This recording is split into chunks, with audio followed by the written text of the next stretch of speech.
As a lawyer, I have to admit, I often see injustice and inaction, whether it's going to court and the judge, for one reason or another, doesn't like you and makes a bad determination, to fellow attorneys being uncivil in an attempt to win their case by demoralizing the other side.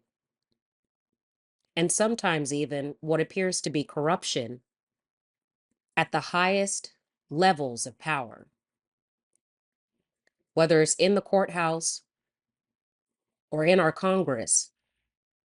I've seen different levels of injustice being perpetuated in ways that are often unseen but perceived, and unheard but felt.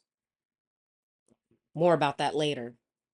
Today, I want to talk about the unfortunate cries of little girls who were harmed, who were tortured by an entity, because I refuse to call this being a person, known as Jeffrey Epstein.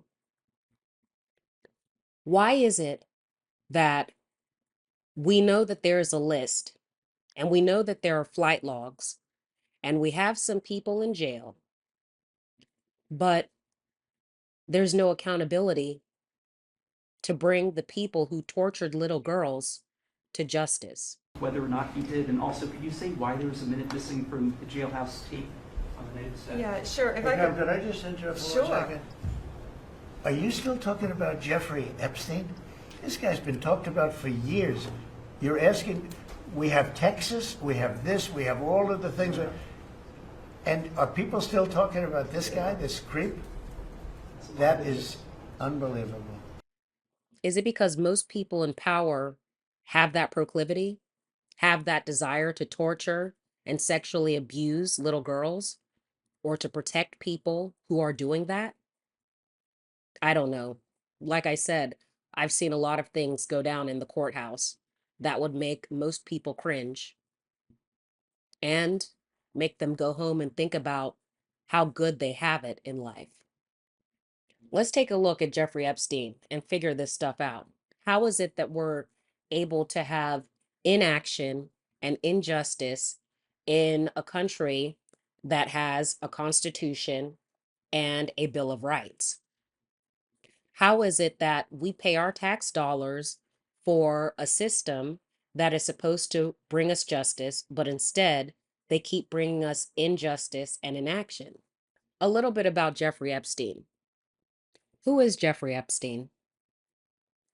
Well, Jeffrey Epstein was an American financier and a convicted sex offender. That's sex offender in general, not just pedophile. Jeffrey Epstein was allegedly born and raised in New York City, and he was a teacher at a school, Dalton, despite not having a college degree. For some reason, he was then able to enter the banking and finance sector, working on Wall Street, for instance, at Bear Stearns. We all know what happened with Bear Stearns, or at least those of us who are old enough to remember. Those of us who are old enough to remember the trauma of 2008 and 2009, who feel a certain way about it.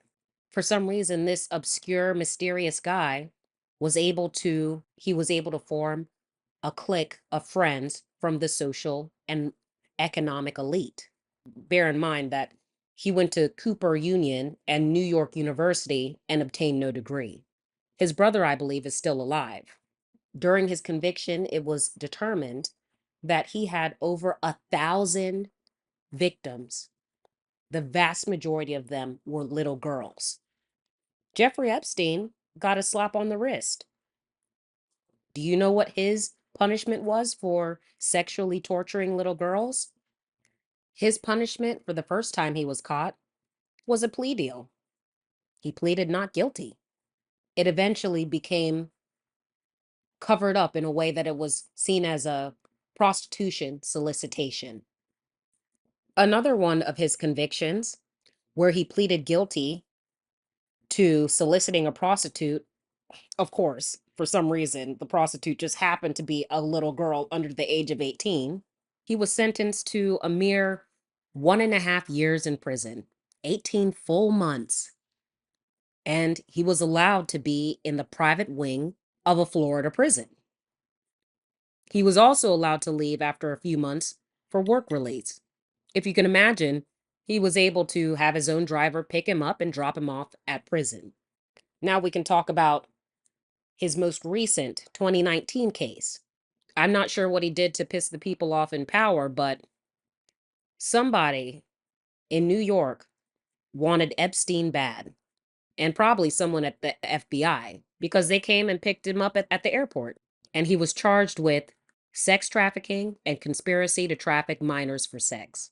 For the 2019 arrest, he was placed in jail.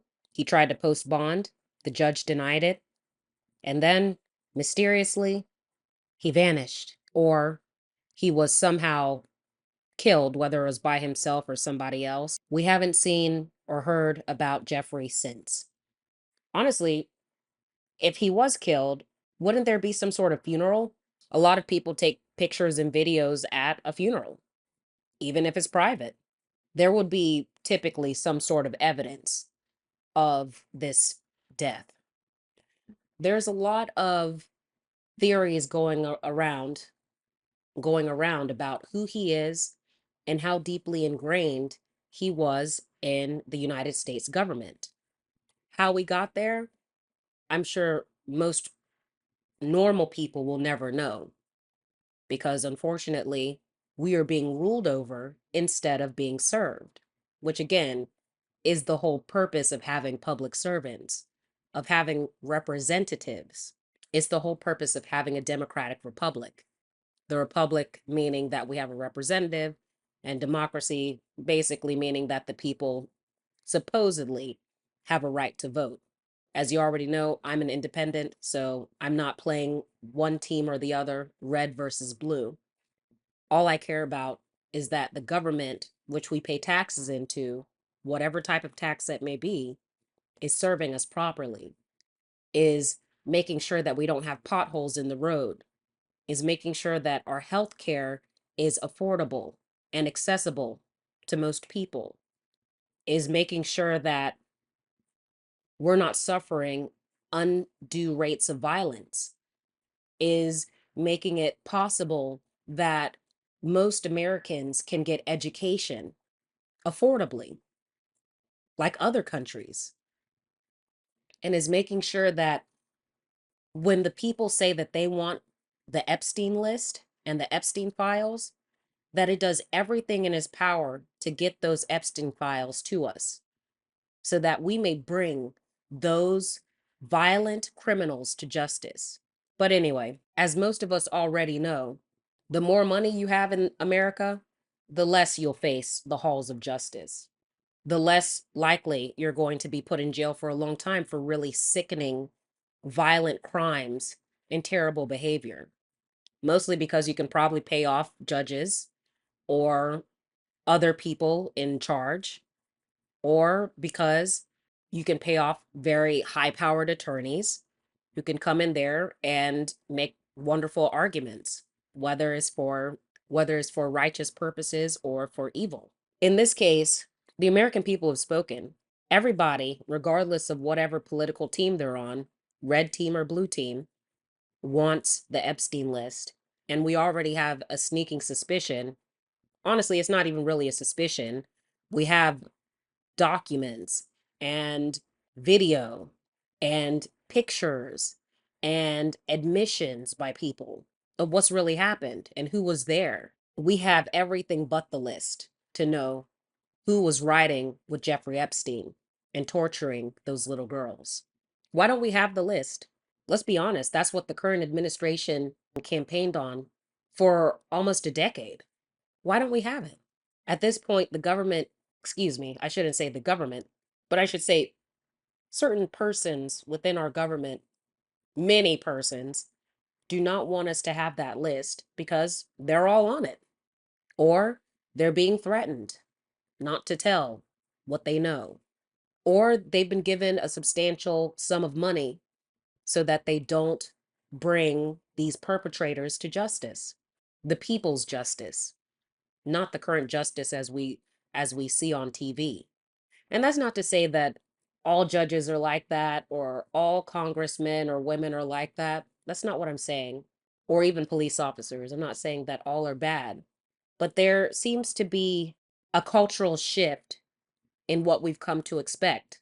I don't know if we ever should have expected it. I mean, there's been injustices throughout history that we haven't addressed yet. Jeffrey Epstein is said to have been a Mossad secret agent. Mossad is basically the CIA of Israel. I'm not sure how a guy without a college degree, whether it's in finance or accounting, I don't think it was accounting, I'm pretty sure it was like finance or something, gets into the world of finance, gets in big with these big time Wall Street players and congressional members and justices or judges, I should say, and our presidents. And again, this is not a red team, blue team conversation. It's just across the board. Jeffrey Epstein came over here and he started recruiting. He was recruiting not only those who are said to represent and serve us in this country, but he started recruiting little girls to serve those people in power sexually. How did that happen? I'm pretty sure the CIA has a playbook on the honeypot. A honeypot, for those who don't know, is basically where a government or organization sets somebody up to be in a compromised position. Typically, it's recorded or witnessed by other people. So, for example, if somebody has a wife and they go out and they go to a professional conference and they meet another woman at the bar and have sex with her, only to find out that that woman was recording all of those activities to blackmail them, that would be an example of a honeypot because that blackmail is used to extract power, resources, connections, and access to things that the honeypot perpetrator, the blackmailer, would not have had otherwise. Most adults know about the honeypot, but a lot of them continue falling into it. How is it that Jeffrey Epstein was able to come over here and bring his big pot of disgusting honey to our leaders? Who invited him in? The other thing is, once he got here and once he got his honeypot operation up and running, and I honestly despise calling it a honeypot, we can just call it a toxic waste facility. When he brought his toxic waste facility over here and he started blackmailing our most powerful elite, he was able to operate for many years. In fact, he had been arrested multiple times. And some of those times that he was arrested, it was for sexual misconduct, sexual abuse. The victims had come out multiple times, and one of them had been quote unquote suicided. Although, to be fair, suiciding has been happening more recently and with more frequency. He had been caught, released, and allowed to roam free in our country because he had the power and the connections from our elite to do so. When Jeffrey was eventually caught up because his crimes had been so outrageous and so disgusting and devious and insurmountable at a certain point, he was quickly indicted or charged, put in prison, and he was kept there for a short period of time before we were told he himself committed suicide. Everyone was suspicious about it, as they probably should be at this point. In what parts of our government can we put our faith and trust anymore? For me, I'm not sure what happened to him. I'm not sure if he actually committed this act or if someone did it on our behalf or if he was allowed to run free. He might still be out there only to do it again. It wouldn't be the first time. And unfortunately, it probably won't be the last time. When we talk about injustices, and when we talk about inaction and apathy, and when we talk about lack of faith in our institutions, this is one of the prime examples. Recently, Ghislaine Maxwell, his girlfriend, his co-conspirator, his co-perpetrator, his co-criminal, stated that she'd be willing to discuss the list. I'm surprised she was even allowed to make such a statement, given that we've been gaslighted by those in charge who say that there is no more list. The same people who said there was a list and that there were thousands of hours of tape, now there's no list. It should make the American people angry. We've allowed our elites to divide us so much across race, across sex, across gender, across whatever. We've allowed them to divide us to the point that we don't see what's really in front of us and what really matters. What matters is that we have a safe, economically robust, and equitable society, one that is free of the ills or the societal pains of princes. If I'm not mistaken, the way that this country is set up in the history, whatever history that may be, good or bad, the history is that everyone understands that having a king and princes does not favor everybody else, the vast majority of us, because they can walk into court and walk out of it with impunity. Whereas any small infraction on our part, we get put in jail, we get beat up. Some of us get deported when we shouldn't. Some of us suffer retaliation when justice speaks otherwise. Some of us face retaliation instead of riches when we bring those most vile creatures to the public eye. In my own experience, my earliest memories involve adults covering for pedophiles in my family and unspoken threats for speaking out or failing to protect myself. For anybody who was exposed to sexual predators, I feel for you because most of the time, you won't get help from the cops, the courts, the culture, or your own family. The injustice. Jeff was allowed to operate for so long. We still use services of people who are hanging out on Lolita Express, otherwise known as Pedo Airways. Our public servants are grossly insubordinate and corrupt, especially those who are hiding the list. Judges and legal professionals often dismiss children's claims of sexual abuse in family law because they are too lazy, too corrupt, or too biased to take it seriously. If you're offended by that statement, then it's you I'm talking about. Inaction. We haven't formed a mass movement to put a stop to these atrocities against our kids. Even if you don't have kids, it's important that you care about them because one day they're going to be adults, and we don't want a bunch of messed up adults running around terrorizing the community. Our judges often give pedos a light sentence or almost no punishment at all for the lifetime of trauma that these predators inflict on kids. Any judge who gives a light sentence to sexual offenders should be removed from the bench. More on that later. We know the pedos in our area, at least the convicted ones. What are we doing about it?